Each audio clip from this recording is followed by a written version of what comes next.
Muito boa noite. Nós estamos dando início a mais um Diálogo AMSUR, como todas as segundas-feiras, e hoje, dia 7 de outubro, um dia após o resultado do processo eleitoral de primeiro turno das eleições municipais brasileiras, nós não poderíamos ter outro assunto que não o próprio resultado das eleições municipais, né?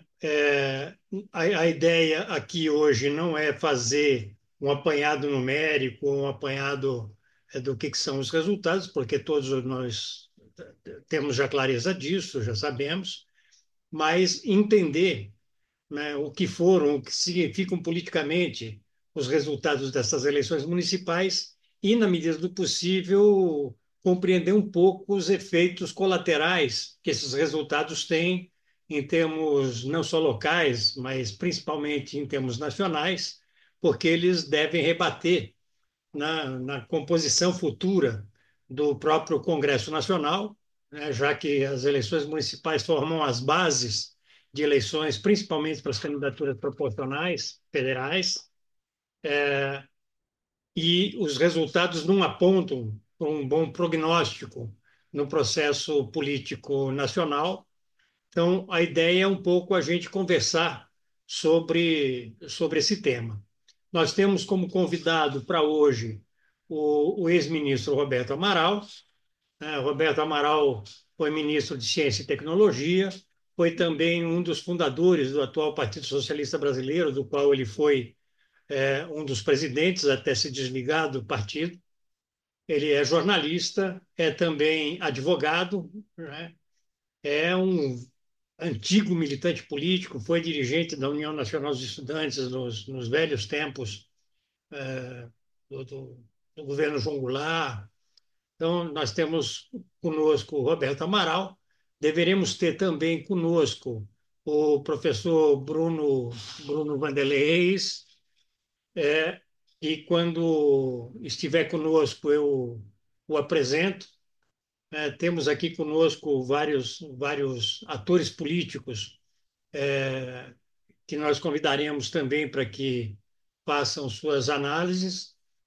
E vou, para a gente dar início aos nossos trabalhos, solicitar que o Vicente Trevas, o presidente do Instituto Ansur, faça as honras da casa, não, recepcionando os participantes, introduzindo o tema. E antes de eu passar para o Vicente Trevas, eu quero solicitar a todas as pessoas que nos assistem pelo YouTube que se inscrevam em nosso canal, o canal Instituto Ansur, que deem o seu like para ampliar a penetração do nosso canal e, em tendo interesse em serem avisados ou avisadas das futuras atividades, que cliquem também no sininho. Vicente Trevas, com você, por favor. Obrigado, Granado. Muito boa noite em outros horários a todas e todos, né? Inicialmente, um agradecimento renovado ao nosso parceiro de reflexão política, de indagação política, o Roberto Amaral, que hoje vai nos ajudar introduzindo suas reflexões sobre os resultados, né, de ontem, né? E a todos vocês aí que vão participar desse diálogo aí, né? Veja, nós estamos a quente, né? Nós estamos há 24 horas, né? Foi mais ou menos em torno de 20 horas, 20 e pouco, que nós tivemos os resultados aqui de São Paulo, né? Só para fazer essa lembrança, né? E, portanto, nós estamos ainda diante de acontecimentos que já têm expressões numéricas, mas que serão objetos de análise, de detalhamento, de nuances aí, né?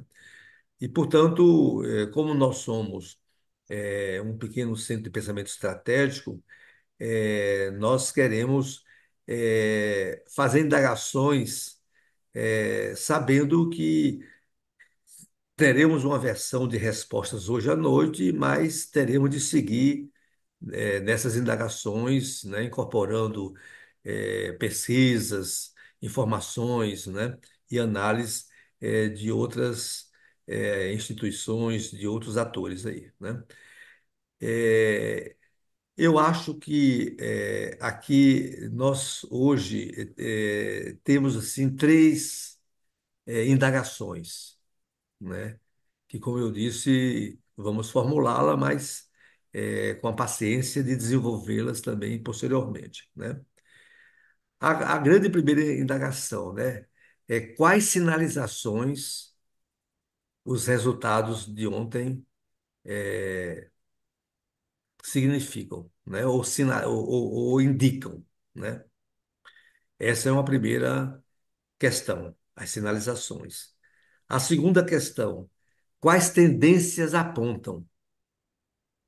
E aqui é importante podermos fazer a nuance entre tendências conjunturais, tendências de efeito de curto prazo e tendências estruturais, né? Essa, portanto, é a segunda indagação. E a terceira, quais cenários prefiguram, né? Aqui já é mais uma projeção, enfim, um início de reflexão, de especulação, né? Sobre as sinalizações, eu acho que nós teríamos de desdobrá-las em vários aspectos, né? Para o que ontem, né, sinaliza em relação à retórica política e ao discurso político. É uma indagação importante, né? A outra é sobre as classes dominantes, né? É, e aqui está mais explícita os setores ligados ao agronegócio, que já se produziam e tudo, mas há também os outros setores, o capital financeiro, enfim, né? Uma outra sinalização seria para o sistema político, né? Sinaliza alguma coisa para o sistema político, né? E quais seriam essas sinalizações, né? Evidentemente, quando eu falo de sistema político, há um desdobramento em relação aos partidos políticos, no seu conjunto, um desdobramento em relação à esquerda, da qual nós nos integramos, em relação ao Partido dos Trabalhadores, em relação à extrema-direita, né? E, portanto, era importante se pudéssemos tentar captar essas sinalizações, né? Em relação às tendências, né? Por exemplo, antes de iniciarmos o nosso diálogo, nós estávamos comentando com o desempenho, né, do PSD, né, que é o partido que sai com melhor resultado quantitativo, né? E, portanto, uma pergunta é se esse resultado ele indica alguma tendência no sentido de esse resultado viabilizar uma candidatura alternativa presidencial, ou a gente já conhece um pouco como foi a história do PMDB, do MDB, né, e assim por diante, né? E, evidentemente, nós não poderíamos deixar de comentar o que será, no segundo turno, a grande batalha, né? Um conjunto de batalhas serão muito importantes ser realizadas no segundo turno, mas aqui nós podemos qualificar São Paulo como a grande batalha, né? Alguns já usaram em suas redes a expressão que aqui teria um significado, né? Como ocorreu na Batalha de Stalingrado, mas, de toda maneira, a grande batalha de São Paulo, né? Evidentemente, que, na verdade, aqui tem já algumas perguntas se esse processo e se essas sinalizações, esses resultados, primeiro, eles indicam um fortalecimento da reoligarquização do sistema político, né? Um crescimento da extrema-direita, né? Uma redução ou quase extinção de um eleitorado centrista moderado, né? E que nós teríamos de também ler os resultados não só em relação aos partidos políticos, mas em relação aos campos políticos que estão se configurando em nossa sociedade, né? Então, evidentemente que nós não teremos tempo nem condição de responder a tudo isso, mas já poderemos construir algumas hipóteses, né, alguns enunciados sobre essas três grandes questões que estão no bojo do resultado de hoje. Muito obrigado. Passo ao Granado a condição dos trabalhos. Obrigado, Vicente. O professor Bruno Pinheiro Vanderlei Reis já está conosco também, né?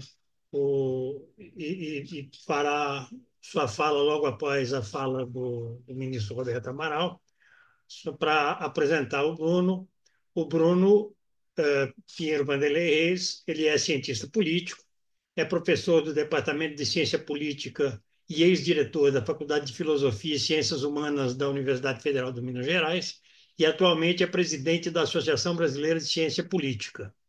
Então, é, já dando diretamente início às ponderações dos nossos convidados, já convido o Roberto Amaral, o ex-ministro Roberto Amaral, às suas considerações iniciais.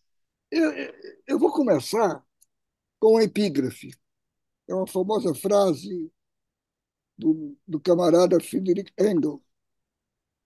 Ele dizia que o sistema eleitoral, em síntese, é uma carta dele, acho que para Augusto Bebel, coisa assim. Ele dizia que o sistema eleitoral burguês não serve para indicar realmente a ele não serve para indicar as contradições, não serve para indicar o sentimento, para apurar o sentimento do eleitorado, por isso e por aquilo. Mas que ele, para nós, para a esquerda, para os trabalhadores, ele tinha pelo menos uma vantagem.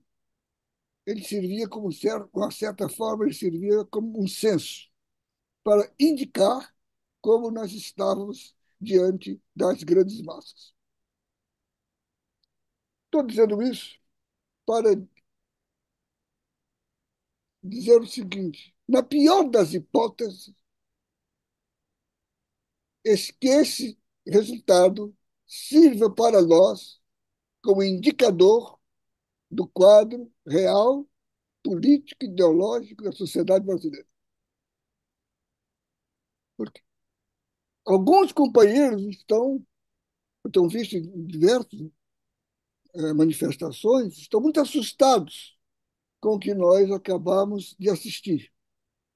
E eu tenho certeza que o que nós acabamos de assistir não pode ter surpreendido a ninguém, a não ser aqueles poucos que confundem as aparências com a essência. Nós, talvez por estarmos muito cansados, nós confundimos 2022 como uma vitória da esquerda, como uma vitória, muitos como uma vitória do Lula, como uma vitória do PT, das esquerdas em geral. Foi uma vitória importante da democracia, mas foi uma vitória minúscula, difícil, dramática, em que nós não fomos os decisivos. Nós ampliamos setores da direita, chegamos até, no final, ter simpatia de grandes meios de comunicação e ampliamos com setores liberais, que não são nossos aliados, são sempre nossos adversários, mas que, naquele momento, tiveram divergência com o projeto da extrema-direita. E o que é que nós temos aqui, na minha opinião, como, no fundo, como o painel de fundo do quadro numérico? O recuo persistente da esquerda, o avanço persistente da direita. Isto não é obra de agora. Muitos de nós estamos divertindo que isso começa lá atrás, com fatos objetivos que nós não quisemos interpretar, como 2012, 2016, 2018, como a dificuldade de 2022. Nós estamos esquecidos das nossas dificuldades de 2014. Nós não tivemos massa para sustentar o governo Dilma. Não foi só falta de votos do Congresso, não. Porque se nós tivéssemos massa, nós teríamos impedido o impeachment. Juscelino impediu 10 pedidos de impeachment. O resumo que está atrás de nós é a necessidade de uma revisão das. Eu não estou falando aqui em partido nenhum em especial, mas a necessidade de uma revisão do nosso projeto. Há algo de errado entre o nosso projeto e o país que aí está. O país não está reagindo ao nosso projeto. E ele está se distanciando, e nós estamos nos distanciando desse, o nosso projeto está se distanciando. O chamado da grande consciência nacional está se distanciando passo a passo. Eleição a eleição. Eu estou com muito medo, acho que foi o Trevas que falou, que a eleição em São Paulo pode ser o nosso Stalingrado. Em São Paulo, 60% do eleitorado paulistano, aquele que teoricamente do estado de São Paulo é o mais politizado,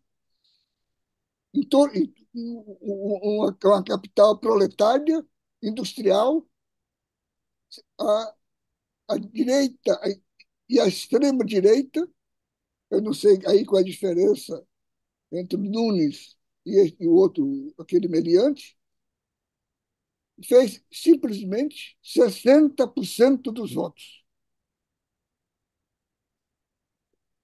É irrelevante, me desculpe, nesta altura, discutir se o Boulos tem possibilidade. O que nós temos que discutir é por que isto, que fenômeno é este? Que há 4 anos atrás, o Lula conseguiu ganhar. Nós recuamos no ABC. Foi a crise do trabalho. Nós perdemos no ABC. Está havendo um recuo, houve um recuo no Nordeste. Aqui, esse Nordeste, que com Belo Horizonte, foi que decidiu a eleição do ano de 2022. Foi a nossa maioria ali que cobriu o que nós tínhamos perdido do Sul-Sudeste.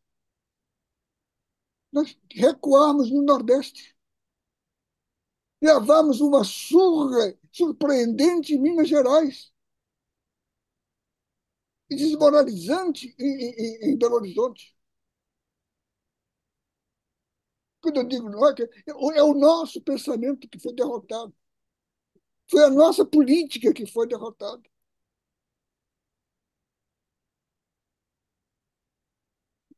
Olha, eu vou. Como é que eu liria o que eu estou vendo aí? Ao lado disso tudo, eu não sei se eu estou conseguindo me explicar. Eu não estou preocupado com o desempenho dos nossos partidos. Eleição a gente ganha, eleição a gente perde. Perdemos tantas quantas antes da eleição do Lula. Estou preocupado é o avanço do pensamento da direita. Como é que a direita conseguiu criar anticomunismo nesta fase da história? Não, como é que ela está avançando nas nossas bases? Como é que ela está avançando nas grandes massas também? Depois de levar a classe média. Eu tenho a mania da autocrítica. Quando eu comecei a militância, eu participei de uma organização em que levava isso a sério.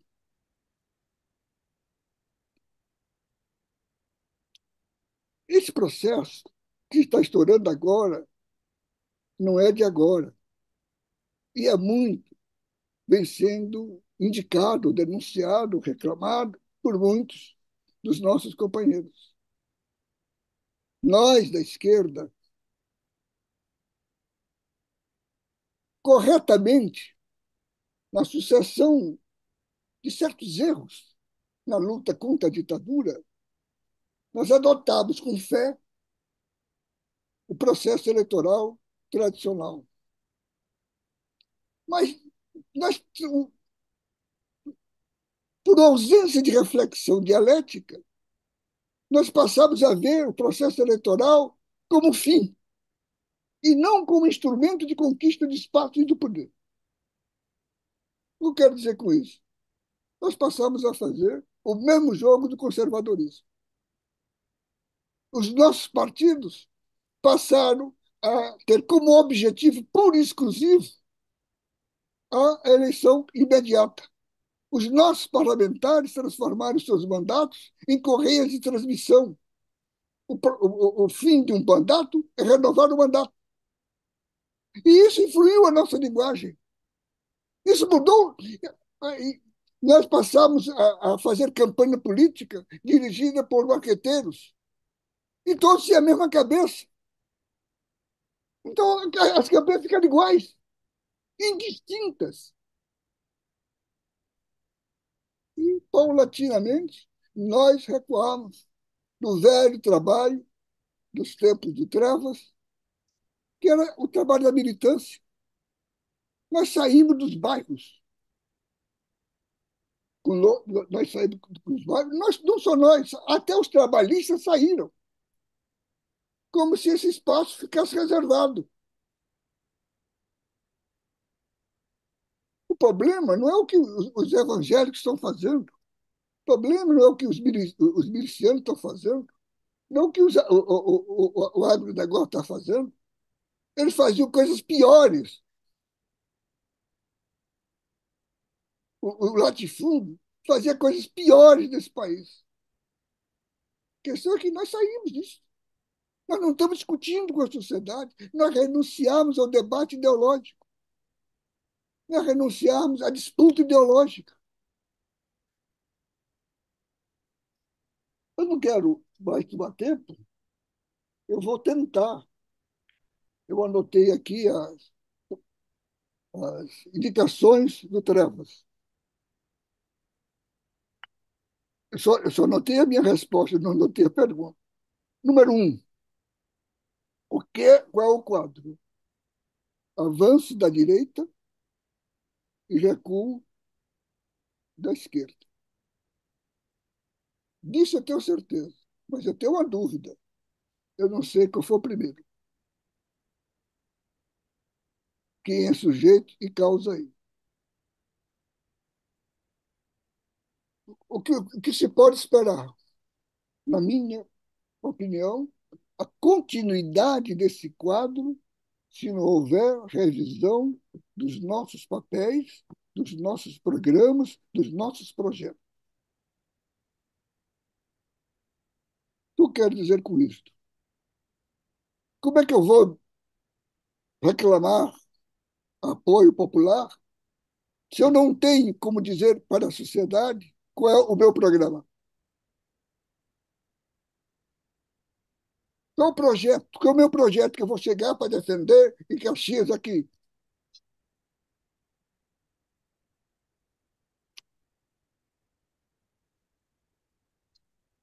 Outra coisa, o terceiro item, eu acho trevas que o sistema presidencialista, esse não sei se é sistema presidencialista, esse sistema que nós temos aí está se esgotando. Se as coisas caminharem nos trilhos em que corre hoje a locomotiva, nós vamos ter uma crise institucional brevíssima. A direita é uma coisa maluca, parece mais orgânica, parece mais pensante do que, do que nós, do que a esquerda. Ela está investindo, investiu agora. Olha, esse resultado tem afora a questão ideológica, tem uma questão orgânica. A esquerda se preocupou, a direita se preocupou em ter o maior número possível de candidatos. E nós sempre dissemos que as eleições municipais eram relevantes. Pois não é, não. A eleição municipal é que garante é que das bases das eleições parlamentares. E as bases das eleições parlamentares é que dão hoje, nesse sistema que está, o controle do Estado.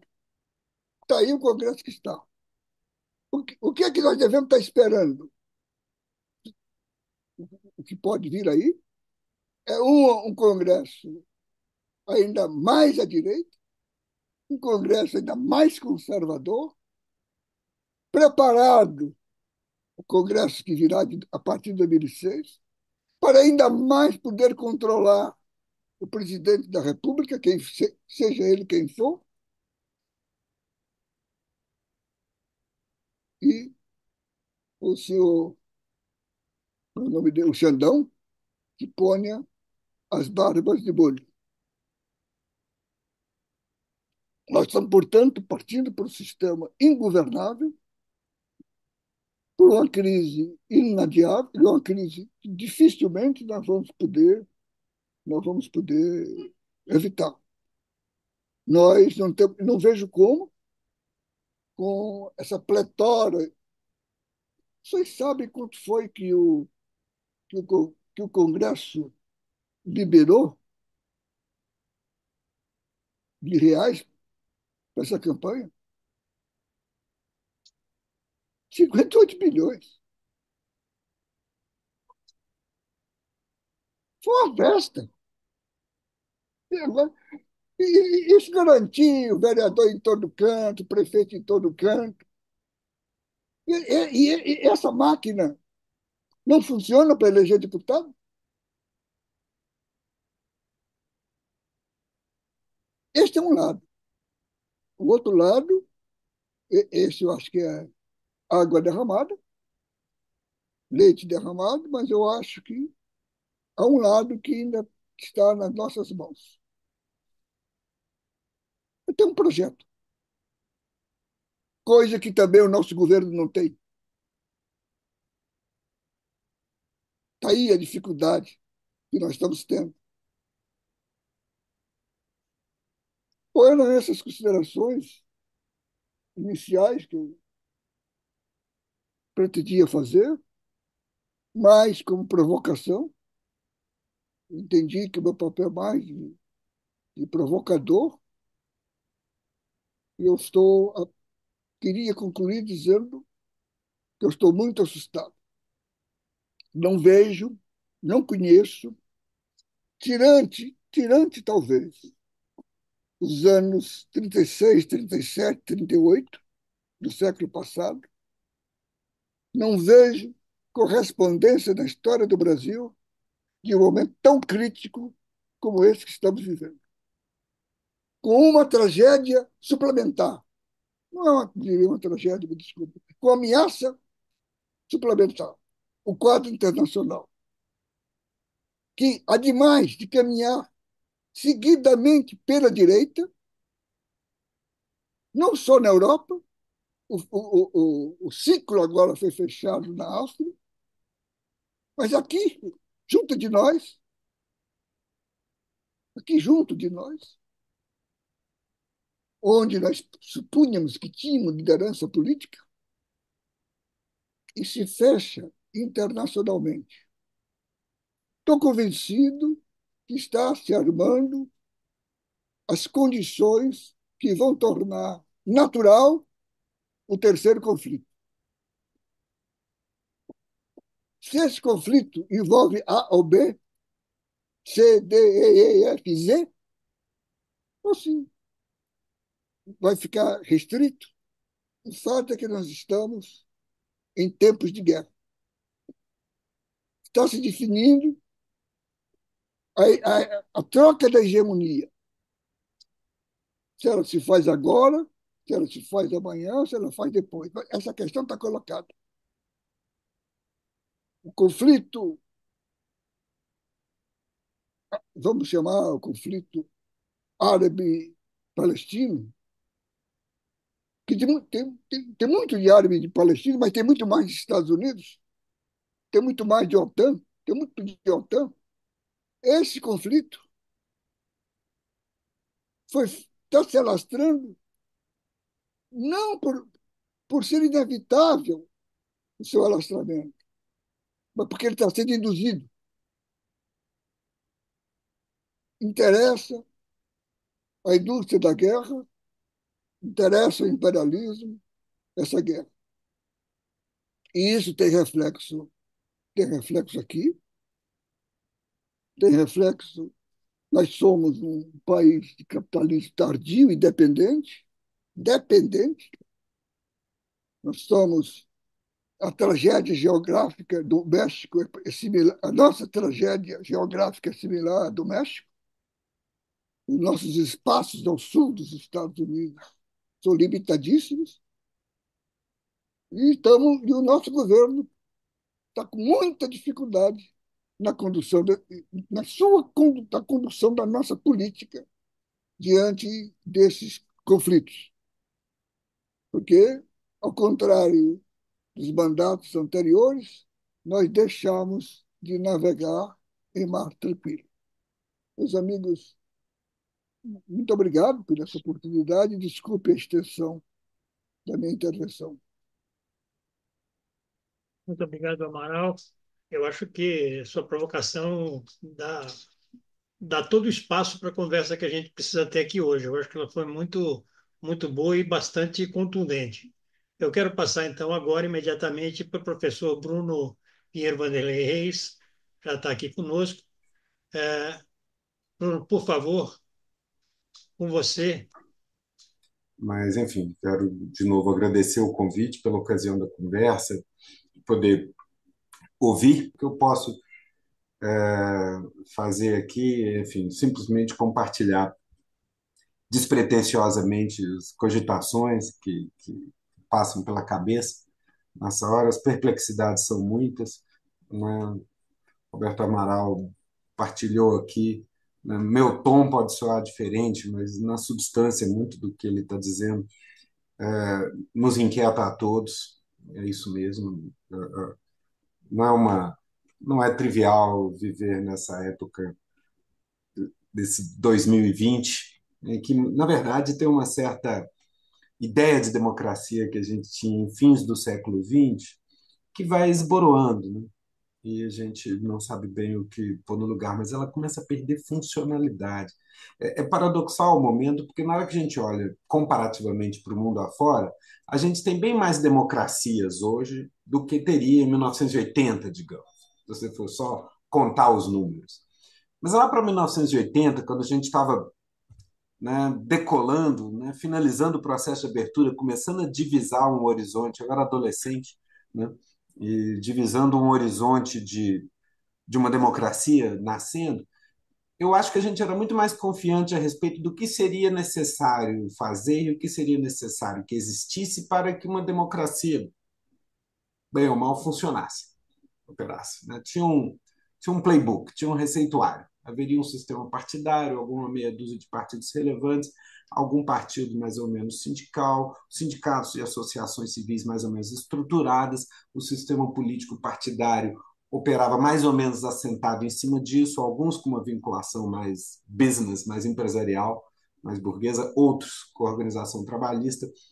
Você, enfim, não havendo censura à imprensa, você tinha um mercado diversificado de mídia. Tudo isso foi desmanchando, na verdade, porque as mediações civis e sindicais vão se enfraquecendo, a indústria mesmo de comunicação vai se desmanchando num oligopólio, ou um quase monopólio de grandes corporações que são donas dos meios de comunicação. A mediação partidária é muito diluída, né, em que a identificação partidária vai caindo no mundo todo, e você começa a experimentar uma espécie de democracia sem filtro, muito virulenta, muito violenta, de uma maneira que essa mediação, essas associações civis todas, esses sindicatos, esses partidos, na sua interação, produzem um ecossistema propenso à negociação, ainda que fosse uma negociação dura, mas de vetos mútuos, o parlamento tinha que processar um jogo de pressões muito coreografado e normalmente caminhava por compromisso. Na medida em que a representação se constitui numa espécie de ligação direta, em que os partidos não conseguem filtrar, a impressão que dá é que, em vez de você ter que ganhar o partido porque você consegue, de alguma maneira, responder a uma constelação de interesses grandes, a sensação que dá é que quanto menos a pessoa tem compromisso, quanto mais ela adota um discurso iconoclasta e irresponsável, maior apelo eleitoral tem. Mas, ao mesmo tempo, também é um sistema com muito pouco filtro contra abuso de poder econômico, financiamento de campanha que se dá numa proliferação de paraísos fiscais, uma lavagem de dinheiro medonha para todo lado. E você. Eu estou falando do cenário, ainda nem entrei em Brasil, né? Estou pensando no cenário. Isso mais ou menos vai se dando com maior ou menor virulência no mundo todo. E o modelinho que a gente tinha da democracia partidária, né, da segunda metade do século XX vai desmanchando. Há 10, 15 anos atrás, a gente falava com muita tranquilidade que um Donald Trump era impossível, né? Não é mais impossível, pelo contrário, ele toma de assalto o Partido Republicano, né? O sistema partidário europeu, que parecia tão decantado, começa a se esboroar com um monte de partido radicalizado saindo de toda parte. Se a gente pega o quadro brasileiro, que o sistema partidário nunca chegou a se decantar direitinho, a lista aberta e problemas sérios de financiamento favoreceram uma fragmentação grande e joga nesse cenário, enfim, e põe ali em cima, ainda por cima, certa sabotagem da década passada, certa sabotagem externa nas crises da década passada, e a gente tem um sistema que ficou inteiramente à mercê da predação, que é isso, em boa medida, que é o Bolsonaro, o predador, né? Que no Velho Testamento, na maneira como funcionava o sistema mediado por partidos, Bolsonaro ia ser sempre um coadjuvante, um figurante, mais ou menos folclórico, e nesses termos foi tolerado por 30 anos, e de repente, com o sistema desbaratado, desorganizado, por um assédio meio desorganizador, né, de um sistema de controle descontrolado ele próprio, cometendo uma montanha de ilegalidades sob aplauso da imprensa, a gente vê um sistema político que estava depauperado, desorganizado, meio como se tivesse sem defesas, né, à mercê da predação, né?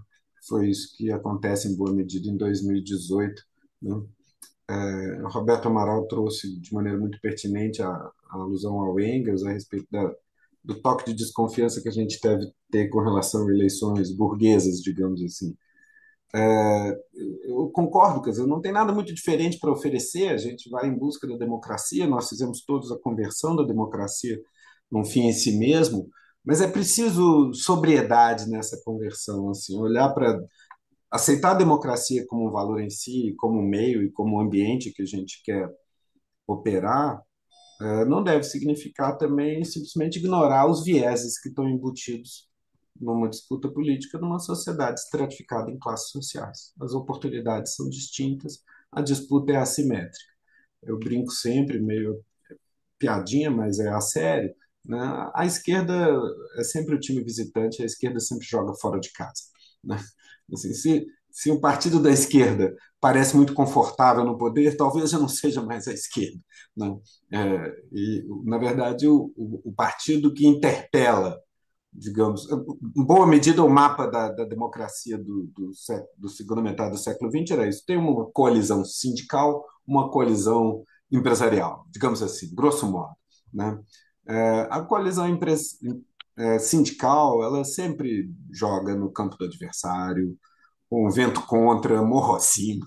O normal, né, é a água correr para o mar e as decisões irem na direção do dinheiro, né? O que acontecia na segunda metade do século XX é que as organizações de base, certo sindicalismo industrial e outras variedades de associativismo conseguiam botar areia, conseguiam exercer veto, tinham suficiente articulação na base da sociedade e no sistema produtivo para atrapalhar os acordos e forçar concessões no âmbito parlamentar, que era meio no grito, meio na marra, por ações, greve, o que for, mobilização, era meio um repertório extra-institucional estrito sensu, que botava a gente na rua e dava uma travada. O problema agora é que você não tem mais as grandes plantas industriais que vão parar a produção, né? Todo mundo né, a uberização, a plataformização do trabalho, né? Todo mundo tem uma autoimagem de si mesmo como né? É até cruel falar isso, uma espécie de empreendedor de si mesmo, né? Mas é essa ambição, é isso que os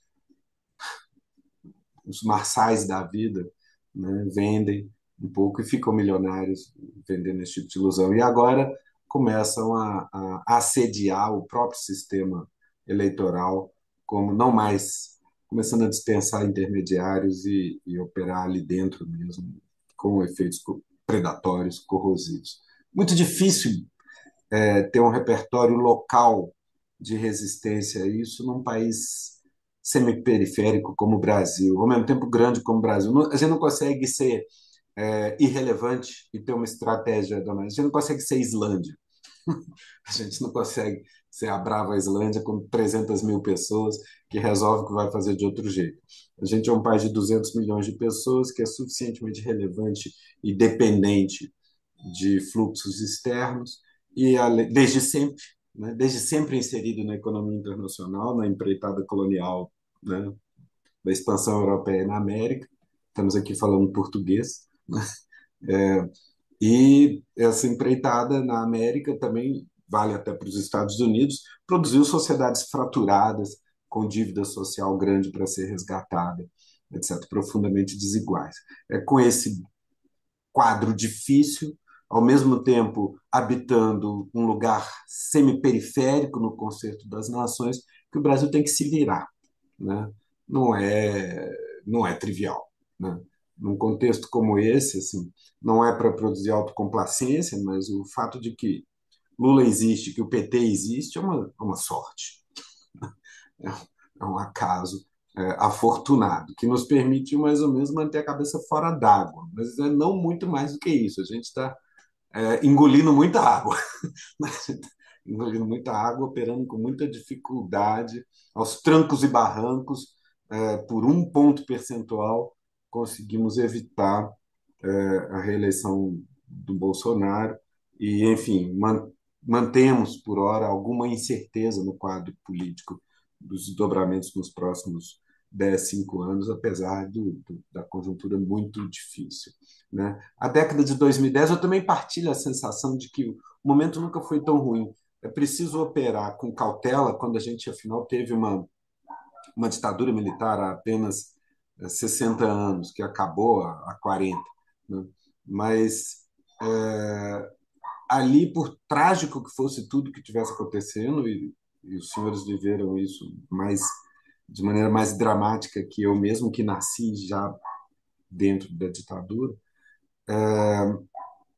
ali eu tenho a impressão que as pessoas tinham um senso de propósito, de um lado, vencedores, derrotados, né, tinha a expectativa do próximo capítulo, de recomeçar a luta, de operar, tinha um certo horizonte. A própria ditadura, ela mesma, tinha uma concepção demiúrgica, autoritária, né, elitista do país, mas também pisava no acelerador para transformar drasticamente o país. Não era a sensação de deriva que nos tomou na década passada, principalmente, né? O país à deriva completamente. Aquela ideia, quando pensava nisso, tinha a sensação também que Roberto vocalizou de que nunca estivemos tão perdidos, né? Eu cheguei a falar em sala de aula, provocar colegas, falando, é a pior década desde a regência, desde que Dom Pedro I abdicou, né? Em que aí foi um período. A regência tem lá seu valor, um experimento democrático em alguma medida, mas o país mergulhou na guerra civil, né? Então, rebeliões em toda parte, um banho de sangue em vários desses conflitos. Muita gente morreu, né? Então, enfim, é um momento grave da história do Brasil na década de 30, né? Sinceramente, é difícil. Eu olho para a maneira como estávamos perdidos, né, à deriva na década passada, na década de 2010, digamos, a partir do momento que tudo entra em colapso e uma década que se encerra com Bolsonaro presidente e o país mergulhado numa pandemia global, né, uma catástrofe difícil inimaginável mesmo, né, mesmo para os espíritos mais céticos, para os mais pessimistas, os mais cautelosos entre todos nós. Voltando o filme para 2010, ninguém poderia imaginar a gente chegar em 2020 com Bolsonaro presidente e a gente afundado, né, nessa nessa desconstrução dramática, né? Então, assim, apesar da deterioração do ambiente mundo afora, né, é preciso tomar isso com respeito e ver o que é possível fazer. É preciso clareza que, enfim, por alguns anos a gente joga na defensiva. Eu acho um pouco isso. Eu não consigo evitar essa conclusão. Não sei se sou conservador demais, né? Mas não consigo antever nos próximos anos, próximos 4 anos, talvez essa década de 20, como uma década de realizações. É uma década de evitar minimizar desastre, né? E, eventualmente, tentar construir resiliência na posição do Brasil, tanto geopolítica, que também não ajuda, o plano internacional de deterioração também não. E essas coisas não são coincidência, a deterioração da política doméstica no Brasil e mundo afora interage, não é por coincidência, que a deterioração da cena internacional também. Uma coisa alimenta a outra, né? E se estamos, de alguma maneira, no mundo em guerra, em boa medida, né? Quando a gente pensa que a OTAN se engajou numa atividade, numa ação militar pela primeira vez na Iugoslávia em 99, imagina a quantidade de frentes que a OTAN, nesse momento, equipamentos da OTAN estão atuando, né, na alimentação de ações ofensivas da Ucrânia junto à Rússia e na proteção do espaço aéreo de Israel, né? Então, é a OTAN diretamente engajada em guerras em mais de uma frente, né, num cenário muito preocupante, né, em que, num certo sentido, já estamos numa guerra multilateral, né? Então, num quadro como esse, um país que tem a posição, enfim, não é tão pequeno e coeso que possa se dar o luxo de ser a Islândia, é grande e heterogêneo, mas também não é uma potência central como os Estados Unidos, é um país semi-periférico, mas grande e desigual, né? Eu tenho reparado nisso, é grande demais para ser tão periférico, periférico demais para ser tão grande, é um país bem atípico, né? Normalmente, países tão grandes quanto o Brasil tendem a ser mais poderosos, né? Até militarmente e tudo mais, geopoliticamente mais conectados no mundo. O Brasil tem um nicho em que talvez tenha a ver mesmo com certa pax americana, em que você entra na órbita americana na primeira metade do século XX, com o alinhamento da política geral do Barão do Rio Branco, né? No momento antes da Segunda Guerra Mundial, em que os Estados Unidos eram ainda alguma proteção relativa para a América do Sul, com uma Europa ainda expansionista e colonialista, né? Então, daí a estratégia. Doutrina Monroe fazia sentido para boa parte, também para a América do Sul, até a Primeira Guerra Mundial. Mas de 45 para cá, os Estados Unidos são uma potência indiferente, em larga medida hostil, né? E tudo que qualquer coisa. Mas a elite política e econômica brasileira habituada a depender dos americanos e contar com eles. Isso tendeu a nos limitar dramaticamente. Eu acho que isso é muito sintomático disso, o destino, a maneira como uma iniciativa como a Unasul fica refém de atmosfera eleitoral, né? Quando a esquerda está no poder é que você tem movimentos nessa direção. A direita na América do Sul basicamente está pronta, não tem nada de nacionalista, ela está pronta a alienar qualquer autonomia para os americanos. É engraçado isso, porque quando você olha para o mapa da América do Sul, deixa claro que integração em defesa e infraestrutura é do interesse do Estado brasileiro, né? Seja pela esquerda, seja pela direita, né? Mas o que acontece é que se você é um país sul-americano, a ideia de ter algum tipo de autonomia ou integração regional numa área como defesa soa chocante, soa como provocação esquerdista, porque a, a, a direita, o status quo, o establishment está habituado a alienar a defesa para a potência vizinha, né? Que, no entanto, desde a Segunda Guerra Mundial, deixa claríssimo que sua prioridade está em outros lugares e não está interessada em nada com relação à América do Sul. O último grande ganho estratégico brasileiro em parceria com os americanos foi a CSN em 44, no esforço de cooptação americano de aliados para combater a Alemanha nazista. né? Desde então, as prioridades estratégicas americanas se voltam para o Atlântico Norte, para o Pacífico, para o Japão, para a Europa. A América do Sul é só para não atrapalhar.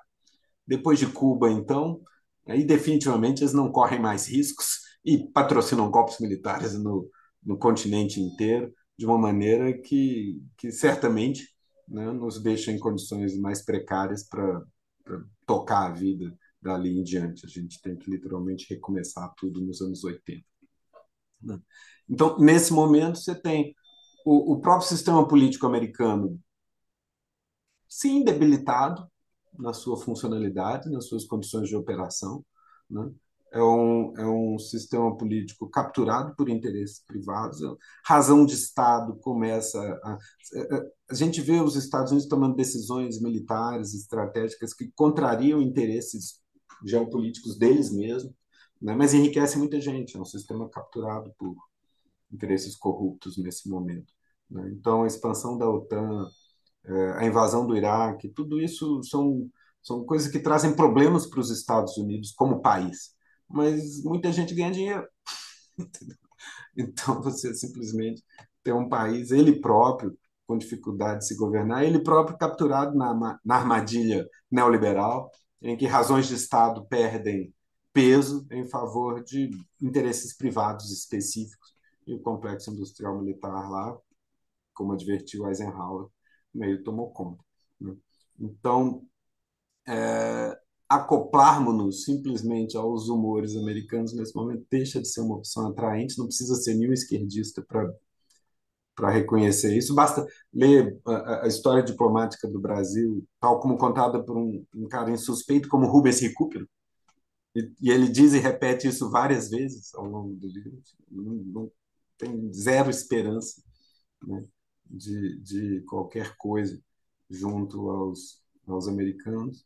E aí você tem uma situação bem difícil de lidar, em que você tem governança democrática deteriorada, né, mundo afora, uma crise aguda no Brasil que levou um predador como o Bolsonaro ao poder, superada a duras penas, né, numa eleição que acabou 50-49, né, inacreditavelmente apertada, em que se evita a reeleição do Bolsonaro, mas ele permanece, tudo que ele traz à luz, né, permanece relevante na cena política, partidária do país.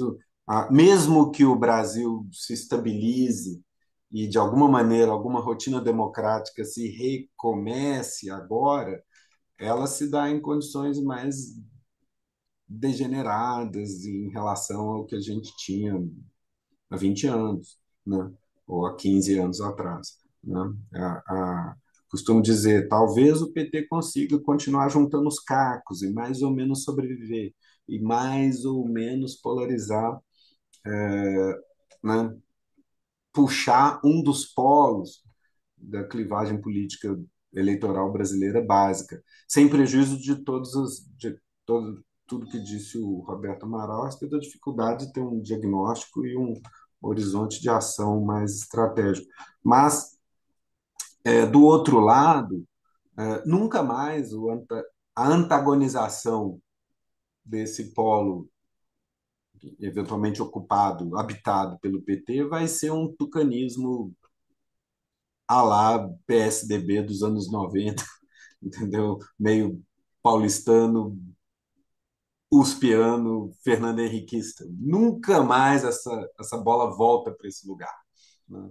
Porque se o PT tem alguma base associativa que lhe deu algum lastro que permite alguma esperança de juntar os cacos aí rumo a alguma coisa que sobrevive como player, como protagonista, o destino do PSDB é bem claro, né? Não tem muita gravitação própria para trazer de volta, ainda mais os quadros velha. Mesmo se o PSDB retoma força nesse momento, é o PSDB que a gente conhece, é o PSDB pós-Dória, né? É aquele estuário, é receptáculo dos votos do eleitorado da direita, antipetista mesmo, ponto, né? E para isso não precisa ser o PSDB, pode ser qualquer outro partido, vai ser um repertório politicamente mais autoritário, porque a ida de um cara com o perfil do Bolsonaro ao poder normaliza um monte de barbaridade, né? Normaliza por gerações, né? Então, vai ser a antagonização pela direita vai vir num sabor politicamente mais autoritário, mais intolerante nos costumes, né? Com um lastro religioso importante na expansão do evangelismo e de um catolicismo mais linha dura, né? Então, acho que essa coalizão à direita mais dura, mais autoritária, achou um caminho de expressão eleitoral a partir do episódio da ascensão do Bolsonaro, que não vai ser desaprendido, né? Nem mesmo se Bolsonaro desaparecer, nem mesmo se Bolsonaro e o bolsonarismo estrito senso desaparecer, esse repertório eu acho que tende a sobreviver. Talvez não seja mais, né, a testa de ferro das milícias, talvez não seja o esquadrão da morte no poder, talvez pode ser uma outra coisa, mas não vai estar muito longe do repertório programático, se é que a gente pode chamar assim, Bolsonaro. Num quadro como esse, em que o vento sopra e os campeões de votos são pessoas com o perfil desse menino Nicolas Ferreira, daqui da minha cidade, né? E que tem sido, né, pequenos Nicolas, né, têm sido campeões de votos país afora, para todo lado. Enquanto o vento sopra nessa direção, o contraponto à direita é uma coalizão mais ou menos ampla, né? Porque nesse momento a mensagem mais nítida à esquerda parece francamente minoritária. Sempre é possível imaginar, de repente, acertar o programa, mas enfim, não é trivial enxergar isso num contexto em que para além do programa, né, a própria organização dos interesses está fragmentada e está dispersa. Então é difícil você chegar com um programa solidário, amplo, coletivo, né? Então, tá um ambiente cada um por si, que opera e com o empobrecimento que o não liberalismo, né? Eu gosto de chamar o neoliberalismo de não liberalismo, porque eles são muito autoritários e dogmáticos, né? O empobrecimento que, mesmo nos países centrais, a receita, né, da desregulamentação acaba produzindo, produz uma impaciência com o sistema que tem levado, mesmo nesses países, o eleitorado na direção à direita. Não é trivial a formulação da equação. Um programa que, então, tem um dilema, porque você precisa formular algo alternativo, mas, ao mesmo tempo, tem que ser uma mensagem suficientemente clara para poder puxar pessoas, mas ela tem que ser suficientemente ampla para poder ter alguma aspiração viável de ser majoritária, né? E o que significa alguma diluição. Então, se você fazer gestos rumo a aliados que, em comum com você, vão ter apenas um princípio básico de tolerância, de ok, vamos operar, né, dentro da Constituição, não vamos, né, vamos operar num princípio de tolerância, etc. Vai ter muita gente que não não estaria na esquerda em condições normais, que eventualmente pode estar nessa órbita. Achar a equação disso é muito difícil, tem sido difícil no mundo todo, para a esquerda que tem operado na defensiva. Acredito, né? Hoje, para falar a verdade, eu me pergunto sinceramente, se existe de fato jeito de proteger o sistema democrático do peso assimétrico do poder econômico dos financiadores. O que acontece, né, no norte global dos anos 80 para cá, em boa medida, é uma captura, né, do governo. No caso americano é bem claro. Hoje é fácil a gente imaginar que os Estados Unidos nunca tiveram regulação direito e tal. Na verdade, não. Eles inventaram legislação antitrust, né? Antes de existir welfare state na Europa, tinha o American Way of Life, tinha operários e sindicalistas no governo do Ted Roosevelt, e operários italianos e irlandeses iam para os Estados Unidos porque eles iam ter padrão de consumo, ia ter um automóvel, ia ter geladeira e etc. Depois você tem, e tinha muita regulação posta, inclusive no setor financeiro, ela é meticulosamente desmanchada da década de 70 em diante, sobretudo a partir dos anos 80, né? Então, várias travas que induziam uma coexistência liberal, digamos assim, mesmo no ambiente dos Estados Unidos, elas são desmanchadas. E aí eu fico me perguntando, tem jeito? Num pós-guerra, depois do trauma, você produz, no meio da Guerra Fria, você produz alguma cautela para evitar conflitos domésticos. Mas se as coisas parecem suficientemente seguras, será que a democracia tem condições de se antepor ao assédio do poder econômico na forma de financiadores de campanha, do capital financeiro? É uma pergunta sincera, eu realmente não sei a resposta. É uma pergunta teórica, um problema teórico que eu não sei responder, né? Eu acho que no contexto que a gente está, com deterioração do ambiente democrático mundo afora e guerra no horizonte, acho que um país como o Brasil não tem muito jeito a não ser, imagine, diversificar o portfólio diplomático, né? Tem que, de alguma maneira, procurar ancorar-se no multilateralismo, no sistema ONU, precário que ele seja, né?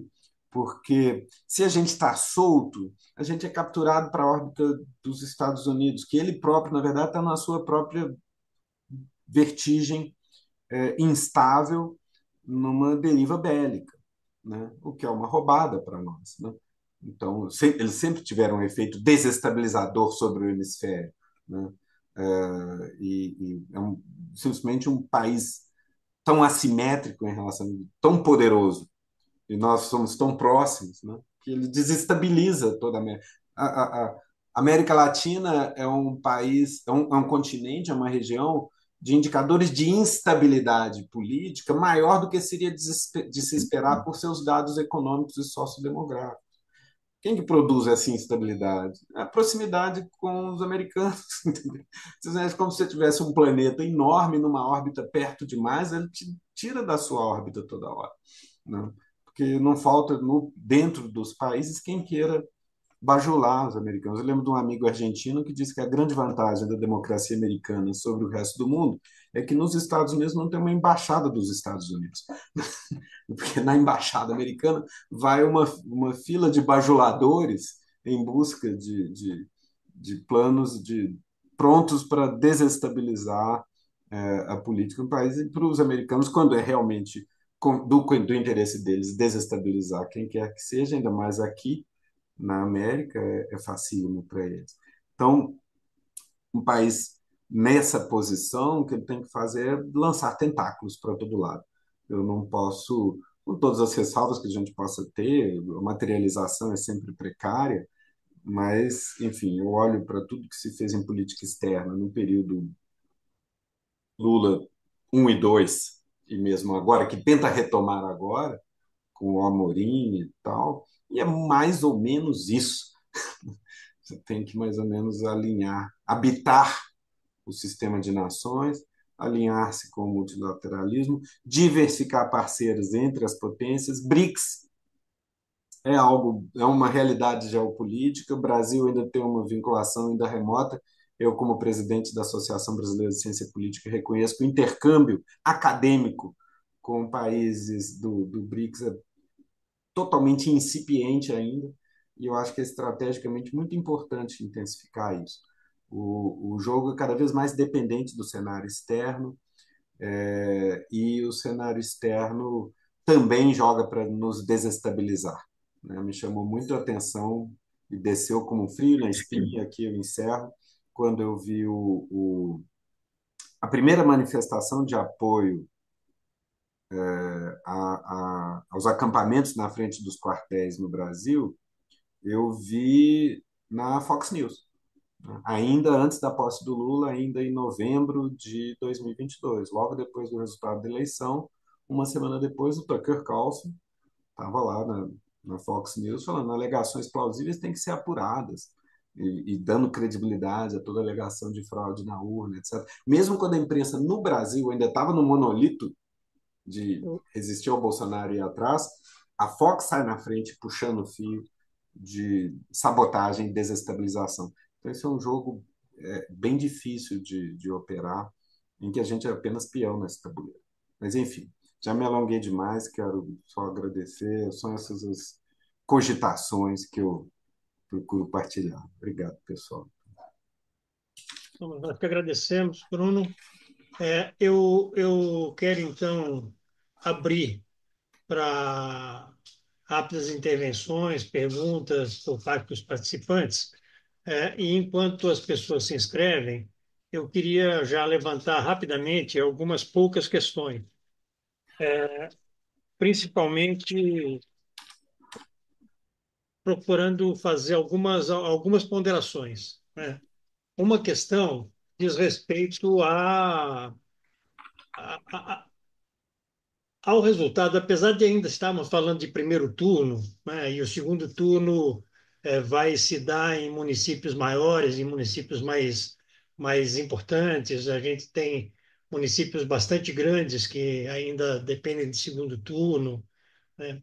Apesar de tudo isso, a gente já pode vislumbrar no primeiro turno alguns efeitos que tanto o professor Bruno quanto o Roberto Amaral já esbarraram neles, mas que são reflexos sobre 2026 que começam a ser apontados, ou seja, a expectativa do Congresso a ser eleito em 2026, com os resultados de 2024, né, para onde os resultados atuais apontam, mostram que é possível que a gente tenha uma correlação de forças congressual pior do que a atual, né? Inclusive porque a gente tem avanços de setores da extrema-direita e avanços daquilo que se costumou chamar de centrão, bastante expressivos em áreas onde a gente tinha tido, né, alguma correlação de forças favorável a nós, né, particularmente na questão do Nordeste, mas a gente tem, né, a gente olha para os resultados do primeiro turno e vislumbra essa possibilidade para 2026. Também queria alguma observação de vocês sobre os reflexos que esse resultado eleitoral pode ter sobre a segunda metade do governo Lula, né? Ou seja, isso pode piorar a correlação de forças, em que já é bastante precária, em que esse governo trafega, né? Nós temos um avanço de setores como o PSD, que passa a ser o partido com o maior número de prefeituras do Brasil, desbancando o MDB. O MDB vem em segundo lugar, né, em número de prefeituras, e o PL vem em terceiro lugar em número de prefeituras. É, e isso mostra um quadro futuro meio complexo. Também gostaria de algumas observações sobre o processo de financiamento de campanha via emendas parlamentares, né, onde o governo se tornou absolutamente refém, né? O orçamento federal foi capturado de maneira muito forte pelas emendas parlamentares. Enfim, eu queria entender um pouco, né, se vocês puderem conversar sobre isso, sobre os rebatimentos desse quadro na segunda metade do governo Lula e também sobre 2026. Está inscrito agora o Tadeu Valadares. Tadeu, com você, por favor. Muito obrigado. Bom, óbvio, agradecer muito as duas falas, né, a do ministro Roberto Amaral, a do professor Bruno Pinheiro. Eu acho que as duas falas nos dão perspectivas distintas, né? Um embasamento em termos de percepção do processo, um embasamento também, são embasamentos, na verdade, distintos, mas eu acho que tem um ponto, pelo menos, assim, um ponto de convergência, formal que seja, entre as duas falas. Eu fiquei muito, quer dizer, o Roberto Amaral, ele chegou um momento no final em que ele disse assim, estou muito assustado. E ele disse, nunca houve um momento tão ruim na história, né, da nossa República, que é o único momento, talvez assim, tão grávido de coisas péssimas, o período de 1936 a 1938, que todos nós sabemos em que resultou.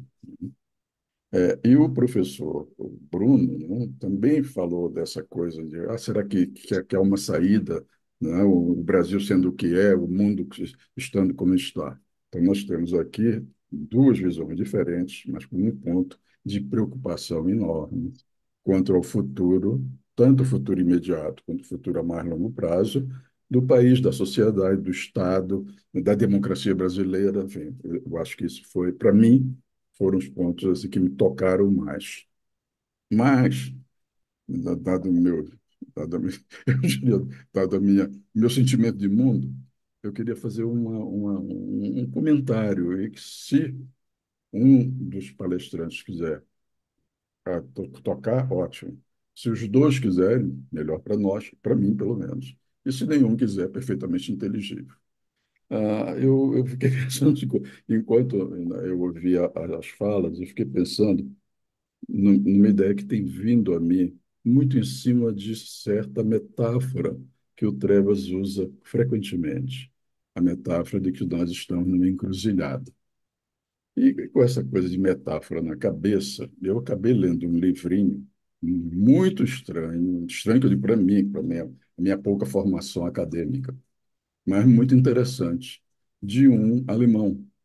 E esse alemão escreveu um livro sobre o naufrágio como metáfora. E ele pensa, ele é um grande teórico de metáforas, ele inventou uma coisa chamada metaforologia, e ele pensa. Olha que interessante essa ideia, essa metáfora do naufrágio, como uma coisa que vem desde a antiguidade clássica até que chega no século XX, né? O livro foi lançado há pouco tempo atrás, a tradução em inglês, que foi a que eu tive acesso.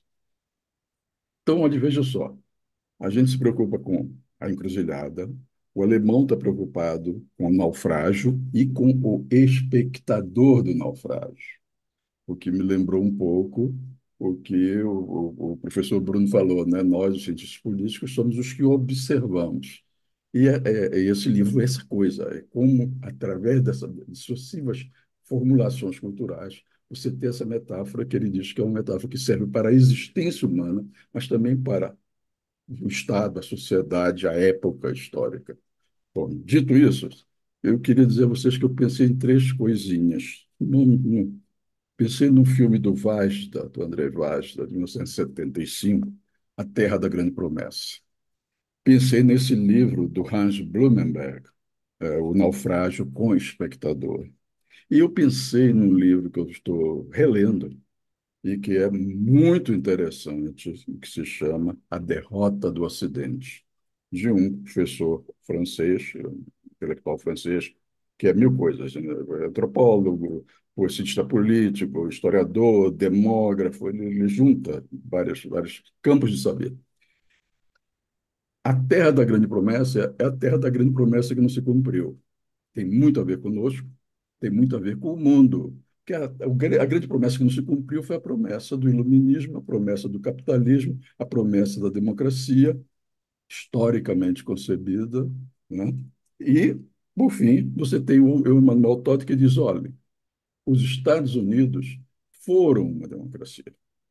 Os Estados Unidos hoje são uma oligarquia, né? Então, e a Europa caminha, está na mesma linha, é uma questão de nuance.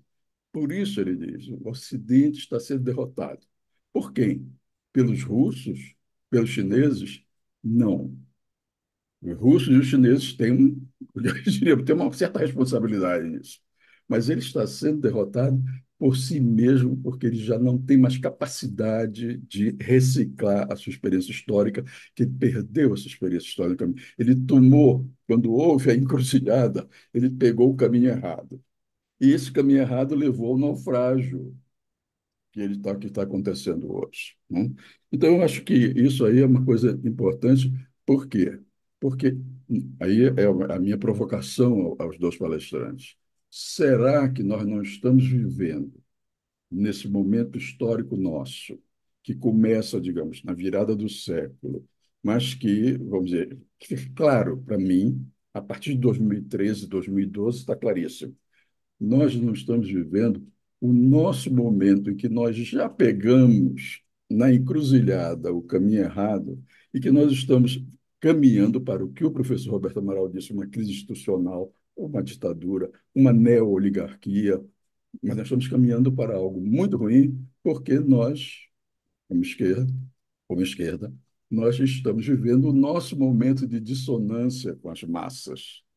Então, a gente tem uma massa, a gente tem as classes populares estão nos abandonando. Nós estamos batalhando contra isso, mas elas estão nos abandonando. E o professor Roberto Amaral disse: só há uma coisa que a gente pode fazer. Na verdade, é refundar um projeto.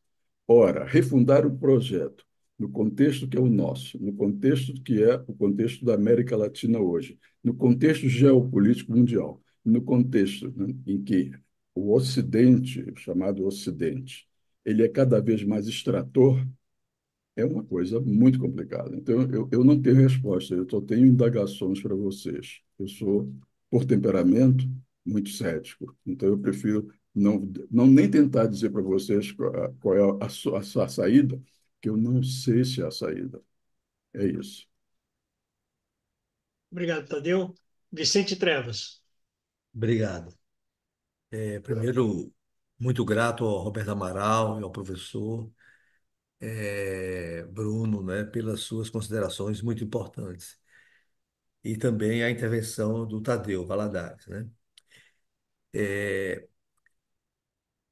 Nos comentários e nas expectativas aqui do nosso diálogo, haviam sempre uma questão sobre o rebatimento, não dos resultados eleitorais, na própria dinâmica do país, ou seja, em 2026, né, o Granado indagou sobre a incidência desses resultados na segunda metade do governo Lula, em curso né?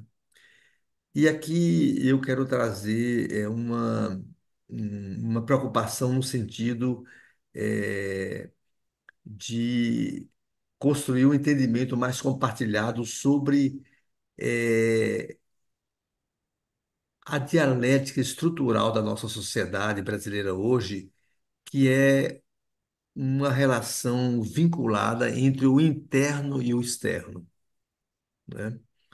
Ou seja, a questão não é só o rebatimento na dinâmica interna da nosso sistema político e tudo, mas também como isso possa incidir na nossa relação para fora, né? E aqui, lembrando, primeiro que o fenômeno da extrema-direita brasileira tem vínculos orgânicos com a extrema-direita mundial, né? Então a gente não pode perder noção disso. E mais ainda, pesquisas que eu tenho acesso sobre a direita religiosa, a direita católica, mostra que esse personagem Marçal é um personagem que está sendo preparado há mais de 20 anos, né? E mantém conexões importantes, né? Que passa pela os ensinamentos, né? Daquele que a gente desprezou, né? O Olavo de Carvalho, as suas conexões com as igrejas americanas, né? Com o empresariado brasileiro e assim por diante. Então tem aí, mesmo no fenômeno da extrema-direita brasileira, essa relação interno e externo, né? E, enfim, então só para chamar a atenção por isso. Por quê? Porque, veja, nós estamos numa dinâmica muito complexa. Repare, o Brasil, veja, vai presidir a reunião ministerial agora do G20 e vai assumir a presidência dos BRICS, né? Ora, nós estamos num grande confronto geopolítico, né? E, portanto, o Brasil assumir a presença dos BRICS é uma faca de. é uma faca, naquele tempo, de dois legumes, para ficar mais tranquilo, né? Porque isso vai nos colocar numa agenda e numa dinâmica crescente, né? E de contraponto a uma potência em declínio, né? Por outro lado, o império, na minha visão, opera uma lógica de nos balcanizar, sabe? Não só dos fragmentar, mas de uma balcanização, né? Dos tornar rivais, né? os discursos da comandante-generala do Comando Sul, da última reunião de defesa realizada em Santiago do Chile, a instalação de uma base compartilhada na Patagônia, né?